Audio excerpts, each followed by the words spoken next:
Hi, we're Josh and Ariel Wamsley, owners of Green Valley Tree LLC, based in North Windham. We're proud to sponsor Connecticut East This Week and to serve the communities of Windham and New London counties with our tree removal and plant healthcare services. Visit our website at greenvalleytreeworks.com for a full list of our services, or give us a call on 860-234-4041. We look forward to hearing from you.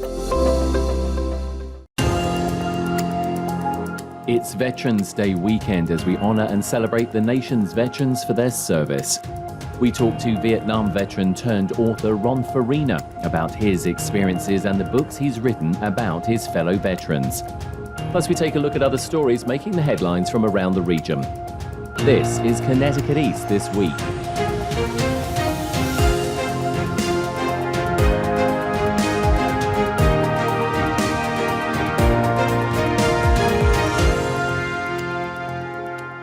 Hello, I'm Brian Scott Smith. This weekend is Veterans Day weekend here in the US, a federal holiday to honor the nation's military veterans of the United States Armed Forces. It coincides with other holidays such as Armistice Day and Remembrance Day, which are commemorated in other countries to mark the anniversary of the end of World War I on the 11th hour of the 11th day of the 11th month back in 1918. Veterans Day is distinct from Memorial Day that we celebrate in May each year, which honours those who have died while in military service. In the US today, there are around 18.5 million veterans who have served, and Eastern Connecticut has the largest veteran community here in the state. I caught up with Vietnam veteran now turned author Ron Farina from Vernon to talk about his experiences in the war that divided America and his quest years later to help tell the stories of his fellow veterans, both male and female. Ron, thanks for joining us on the podcast. Well, thanks for having me. First of all, thank you for your service, sir. You are, of course, as we said, a Vietnam veteran, and this podcast is going out over the Veterans Weekends. So to you and all of our veterans, as I say, we thank you. You have an interesting story. Talk us through the beginnings of it. That's September of 1965 when I came to CCSU, freshly graduated from Wolcott High School. But I wasn't living at home any longer, and living alone and going to school and trying to work was a challenge. So I completed a semester and realized that I probably didn't have the money to enroll in the second semester. And to put things in perspective, I mean, a semester was $300. You can't buy books today for $300 for a full semester. But I thought that the best course of action would be to withdraw, work from that December all the way through the summer, and then come back to university the following September. It didn't work out that way. When I withdrew, I was immediately reclassified for the draft, classified available for immediate induction, and I got a letter that I interpreted as a draft notice, but it was actually a request to report to the draft board to register because I hadn't registered. So I went down to the military recruiting office on Bank Street in Waterbury, fully expecting that I was being inducted into the military. I said, well, I don't want to go in the Army. There's this thing called Vietnam ramping up. That doesn't sound like a place I really want to be. Let me go down and follow the footsteps of my uncles and my father and join the Navy. So I walked into the recruiting office, a shared office of the Navy and the Marine Corps. The Navy recruiter was out to lunch. The Marine Corps recruiter wasn't. And the rest, as they say, is history. The Marine Corps recruiter quickly talked me into joining the Marine Corps. Said, you definitely don't want to be in the Navy. I didn't really question why.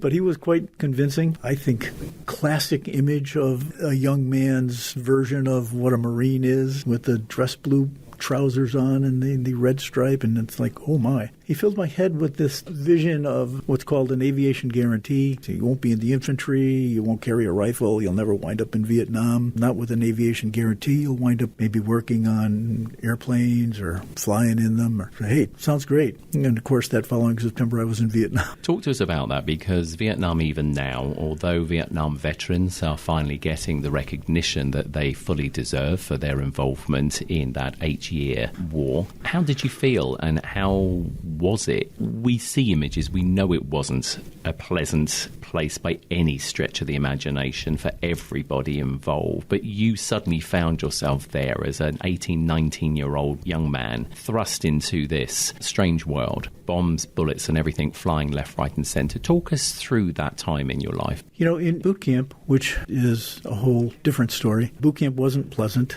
We wound up actually having one of the members of the platoon being killed by a drill instructor. And then I wound up having to go through a trial for that. So I wound up on my way to Vietnam by myself, not with folks that I trained with. So I landed in Vietnam, in Da Nang. I had never experienced heat like the heat that I was exposed to walking off the aircraft. But then I found myself languishing in a tin-roofed hut with a wet mud floor for 3 days waiting to find out where they were going to send me. They finally sent me to a Marine aircraft group and a Marine air base at Marble Mountain Combat Air Base. And what I was doing was aircraft crash, fire, and rescue. Very quickly, I didn't stay at Marble Mountain long at all. Went up to Phu-Bai. Phu-Bai is 8 miles outside of Hue. Myself, Phil Curran, and Al Rose were all moved further north. I stopped at Phu-Bai, was stationed there for almost my entire tour. Al went to a place called Dong Ha, and Phil went to Khe Sanh. I was the only one who came back. Al was killed. Phil was killed. I didn't know until years later that bodies that we were carrying off of a helicopter, one of them was actually Al, who I had become very, very good friends with. That probably sums up my time in Vietnam. Yeah, I mean, I wasn't out in the jungle when I initially landed there. Almost everybody winds up doing an obligatory 30-day perimeter duty, so you are patrolling. But that was pretty much my exposure to real day-to-day combat. The real heroes in my book were the guys that we were putting on helicopters every morning and sending them out into the jungle, and then 2 days later unloading them, either wounded or killed. So fast forward, you come back from Vietnam, clearly a very changed person, as anybody would in those circumstances. And you basically wanted to rid yourself of any sort of memories of it. Reading through some information, you said that you burnt your uniform and didn't want to have anything to do with Vietnam. How did that work in practicality, though? Because burning those symbols is one thing. The memories don't disappear. Yeah, they don't disappear. I mean, you can do a pretty good job of stuffing them down very, very deep, and I think I had succeeded at that for several decades. And the trigger for me, of course, was actually coming back to this very same university where you and I sit right now. And I had retired, had a wonderful career as a corporate recruiter, wound up owning the business that I actually went to work for. I bought the business from fellas that I went to work for. But when I retired, it gnawed at me that I had never completed the degree. And I said, well, now's as good a time as any to go back to school. I did have benefits from my time in Vietnam that would actually cover the cost of the education. So I did. And I came back to the campus, and everything that I had stuffed away for 4.5 decades suddenly decided that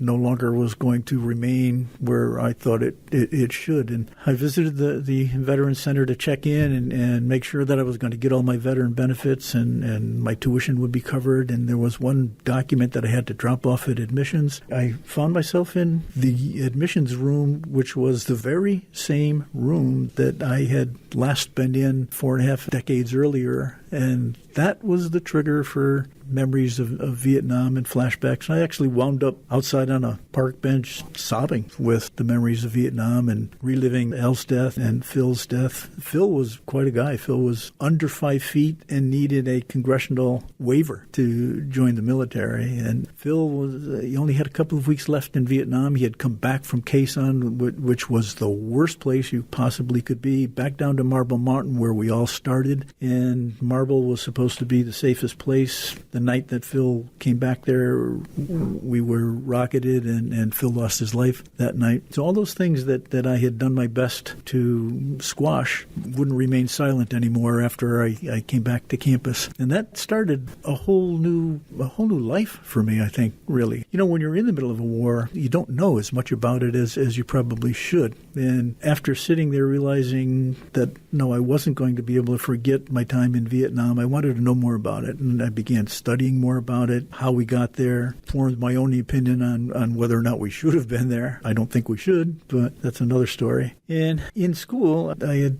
come back to school as a music major, got somewhat disillusioned with the rigor of actually becoming a music major. It probably as onerous as becoming a physician. It's not an easy program. I saw a flyer for a writing course. I decided to investigate that, realized that that was probably my true calling and my passion. Graduated the university with a special studies degree. The CCSU still does not have a major in writing, but I had met a professor who said, well, if that's the major you want, we can write a proposal and see if the university will approve it. They did. Creative nonfiction, go for it. I got that degree. Went on to Western Connecticut State University, got a master's in fine arts in professional writing. And shortly after that, my original mentor who had helped me craft the proposal here said, I have a book project for you. Book project? She said, yes. And the quick explanation there is that her brother is an historian at Georgetown University, and he is very close friends with the Duke of Belgium. Duke of Belgium's part of his family's foundation is to give back to America by recognizing sacrifices that the American military makes. When Iraq and Afghanistan wars began, he began visiting Bethesda and began visiting wounded. One of the things that he noticed was caregivers who were making incredible sacrifices to take care of catastrophically wounded family members weren't really getting much recognition, so he thought a book about that would be good. My original mentor, Mary Collins, to write the book, she said, I'm not the person to write this book. You need a veteran to write this book. And said, I have a guy. He recommended me. The Duke of Belgium funded the project, and we wound up publishing that first book, Who Will Have My Back, which is a short book about caregivers and organizations that take care of catastrophically wounded veterans.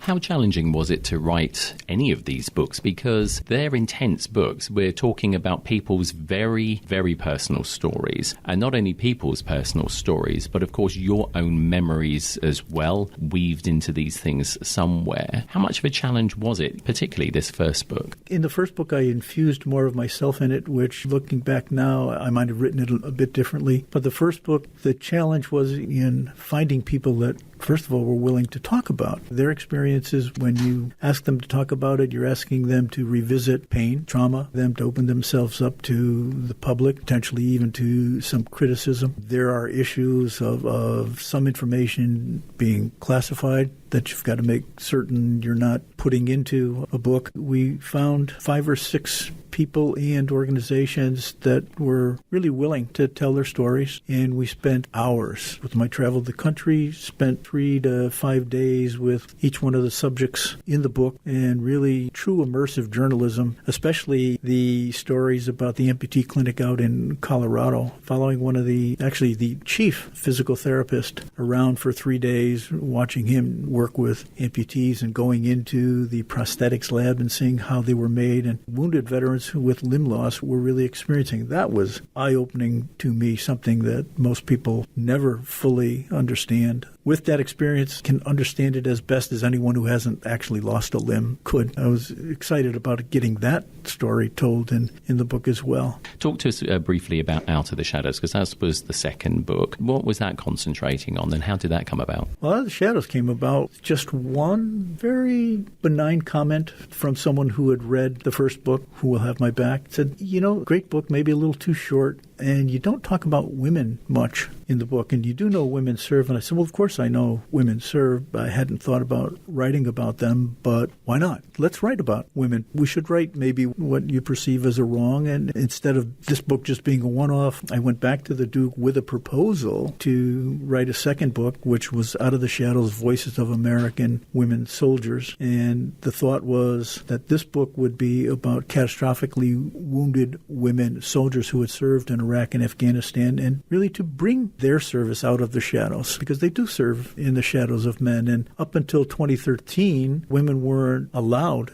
to serve in active combat, but they were. And all of these women received Purple Hearts for combat action, while there was a ban on women serving in active combat. The Duke was all on board. He funded the research, funded the book project, but there was a caveat that I'll fund that if you will write a third book, which is almost finished now. And the third book is about the families of fallen soldiers from Iraq and Afghanistan. But the challenge in Out of the Shadows was not so much in locating the wounded women, women soldiers, but finding wounded women soldiers who were courageous enough to talk about their experiences. And we wound up probably contacting somewhere between 30 and 40, interviewed 20. Of the 20, we were supposed to have 10 in the book. We wound up with 9. Could have been more, but some of them along the way said, you know what, now that we're into this, I can't do this. The challenge for me was gaining their trust, to be able to convince them that I had their best interest at heart, I wasn't out to exploit them, that I really genuinely wanted to understand not just what they went through with wounds, but what their experience serving side by side with men was like. And some of the differences are not anything that we think about. We don't think about the challenge for birth control that a woman has in a combat zone. We don't think about the different hygiene issues that women face. There's a man who decided that creating a contraption called a go-grow was the solution for women in combat to be able to urinate on patrol without having to drop their trousers. And this was a plastic form-fitting device that fit over their crotch with a hose that ran down their leg. Well, the result was every woman that used it wound up with incredible infections. What almost no one understands about wounded women is the blast trauma usually denies them the ability to have children. So the differences in women and men serving in combat are highlighted in the book, and I think graphically highlighted in the book. But the book also makes certain that people know that women were up to the task and served just as brave and just as effectively as the men did. Talk to us about At the Altar of the Past, that book. As close to a memoir of my life as you're going to get. It's my growing up in Waterbury, son of an Italian immigrant who was a bit of a tyrant. My leaving home early, the day after high school graduation, and trying to navigate the world on my own as I graduated high school at 17, trying to navigate the world of men as a 17-year-old, and then finding myself in Vietnam. When I went to Vietnam as an 18-year-old, back then people married a lot younger than they do today. I was engaged to an absolutely beautiful young woman from Waterbury. I got the classic Dear John letter 6 months into my tour. Came looking for her, found her same day that I arrived back in Waterbury from Vietnam, only to discover that she was getting married that very weekend. So that was kind of heartbreaking, and I decided, well, the best place for me is to go back to Vietnam. And I tried to go back to Vietnam. Couldn't, because I had a recurrence of malaria, and they wouldn't allow me to go back. Came back, and then I did. When I came back, I didn't want any part of remembering Vietnam, and part of what triggered those experiences was coming back here. So the book is about all of that, but a true rendition of her and I meeting again somewhere between 20 and 25 years after we last saw each other, only to discover that we were still very much in love with each other. And in the book, it talks about how we decided to leave our families and reunite, and the unfortunate thing was that she was a smoker and wound up suffering a catastrophic brain aneurysm, and she was lost. So it's a heart-rending book set against the backdrop of Vietnam. It's great adult literary fiction, and I would suggest anybody that wants to shed a tear or two, pick it up and read it. 3 powerful books that we've discussed there. You have a 4th, which will be coming out later in 2024, called Sacrifice. What we can expect. Sacrifice is very different than any of the books that I've written about veterans and their families. Those books are, each story is kind of one-dimensional, told from the point of view of one individual. This book, each story is told from the point of view of multiple subjects involved in the same event. When a soldier or a Navy SEAL or an Army Ranger is lost, there are many, many people involved in what comes next. The first is a notification team. Someone has to tell the family, and someone has to tell the family very quickly. So these casualty assistance officers, and in the Navy and Marine Corps, they're called casualty assistance calls officers, have the job of notifying the family and then taking them through the process of bringing the remains home, getting that person buried, and settling their affairs. Well, their stories are not told. Very few people understand what a casualty assistance officer goes through. So each story has the casualty assistance officer's point of view and how they were tasked at a minute's notice to be the person that had to notify the family. Then each story has the humanizing of the individual who's actually lost. background of the person growing up, why they joined the military, their relationship with their family, mothers, dads, brothers, sisters, and then each story has the primary next of kin who were closest to the individual who was lost, what they've experienced the day that they discovered that they had lost a son, a brother, a father, sister, husband, wife, and then what that did to them, where they are in their lives now. So these stories, each one is somewhere between 60 and 80 pages versus the 25 to 30 pages that the other stories were in the first two books. So this is a big read. It is a big read. I think one of the most difficult things for me to write about and for people to revisit is I was also able, each one of these stories, to interview the survivors of the battle in which other people were killed. In each one of these stories, an actual first-hand account of the battle or the attack that wound up killing the individual who we're writing about. One of the stories that has touched me deeply is the story of Nicole G. Nicole G. was the young woman Marine sergeant who in the last 10 days of Afghanistan was splashed all over world news, cradling a baby in her arms with the caption, "I love my job." Well, Nicole was killed 3 days after that photo was taken. But Nicole's best friend, Kelsey Lanehart, was catastrophically wounded in that same attack. Kelsey walked me through Nicole and her last 10 days in Afghanistan, which were our last 10 days in Afghanistan. And Kelsey chronicled the last 10 days minute by minute, sent me a lot of documents, personal diary-type documents. She chronicled every day, so she was a great resource. Her wounds wound up leaving her paralyzed from the waist down. So her story is part of this next book as well. I mean, that story alone is 25 pages. As we talk to you, it's clear, I mean, people can't see you, but obviously I'm sat across the table from you. The look on your eyes, how it has affected you, how it still affects you, but the passion that is clearly there to bring these incredible and powerful stories to light. We're very fortunate that you had that epiphany, as it were, and decided to bring back those memories and also to start writing other people's stories, obviously, about the various conflicts which sadly we see too often in our world. Ron, we wish you continued success. We look forward to reading The Sacrifice, but thank you for being on Connecticut East this week. You're so welcome, and thanks for having me. And if you're interested in getting hold of Ron's books, they're available from all good booksellers, as well as available to purchase online at Barnes & Noble and Amazon.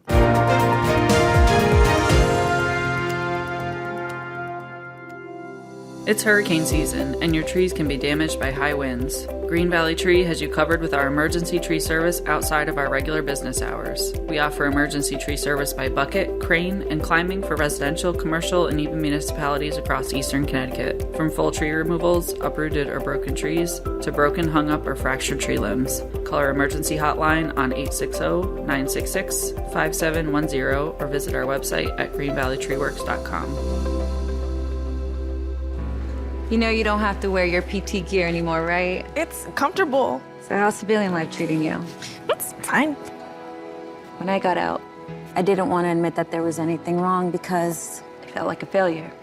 And then I realized, there's nothing to be ashamed of. So I started talking to someone. Maybe you are fine, but if you're not, it's okay. Thank you. If you or a veteran you know needs support, don't wait. Reach out. Find resources at va.gov/reach. Time now for a look at other stories making the headlines this week. The 2023 elections are over, and in many places across the state and the region, there wasn't much change to the status quo, with many incumbents holding on to their positions. Putnam Mayor Barney Sene stays, as does Thomas DeVivo, Mayor of Windham, who wins his second term with an impressive 63% of the vote. And in New London, incumbent Democratic Mayor Mike Passero won his third term in office by a substantial margin, taking over 60% of the vote there, although overall voting numbers in the city were down to around 8 to 10% compared to the statewide average of 12%, something Passero acknowledged. The low voter turnout just sent a message that the people are satisfied with how the city's going. You know, if they're sitting home happy with how it's going, and try as I might, I could not get the vote out like I did in the last two elections, but we're fine. I think the margins show that we're still doing a great job. Passero said he never expected to be in office for 12 years and said he wouldn't put money on going much longer than that. Beloved Carter was the Republican challenger to Passero and said despite the loss, she's not going anywhere. The results are in. I'm not going to question the numbers, but I will say this. I'm not going anywhere.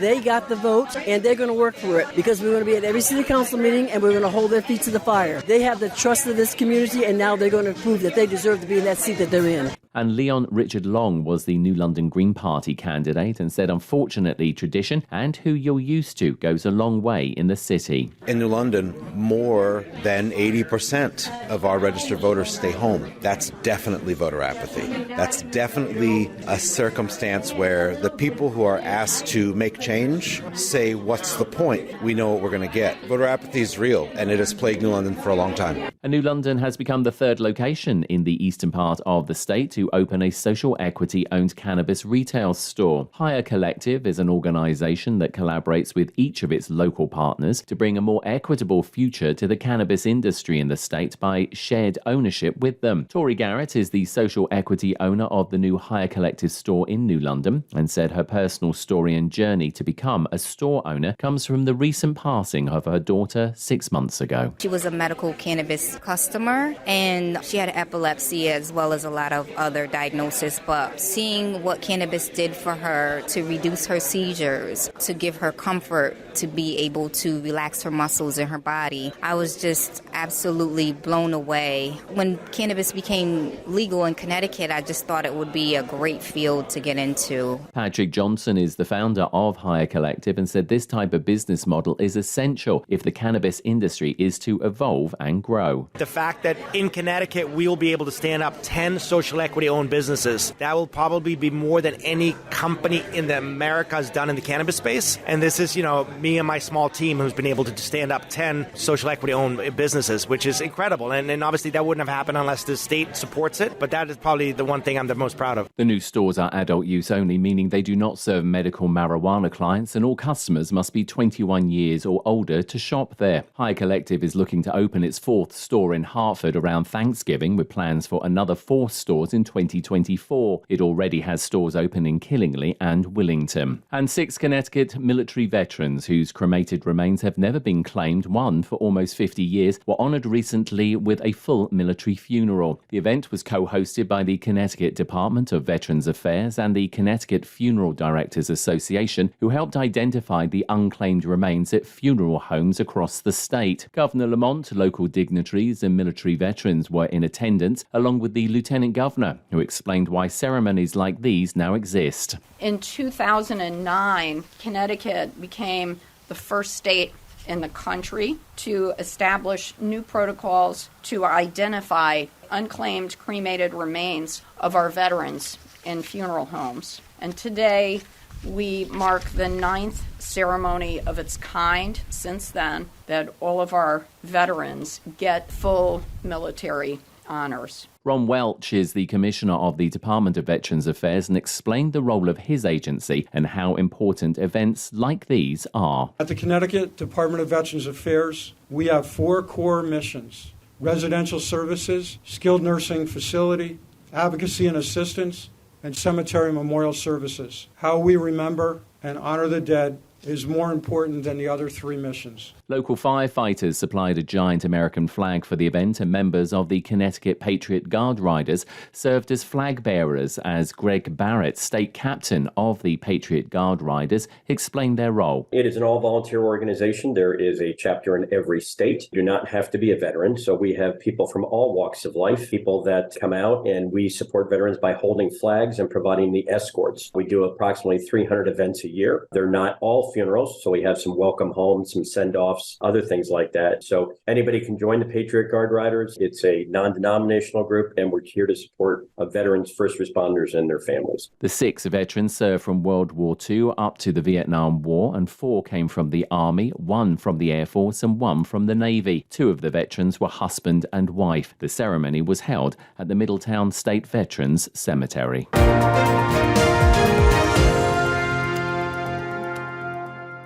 That's all from us for this edition. Do send us your questions and story ideas to the show via our website at connecticut-east.com or Facebook or Twitter at Connecticut East and on Instagram at Connecticut East This Week. And you can listen to the show again on our social platforms, on demand, and by asking your smart speaker to play Connecticut East This Week podcast. And please like, follow, and share on your social media too. I'm Brian Scott Smith. Thank you for listening.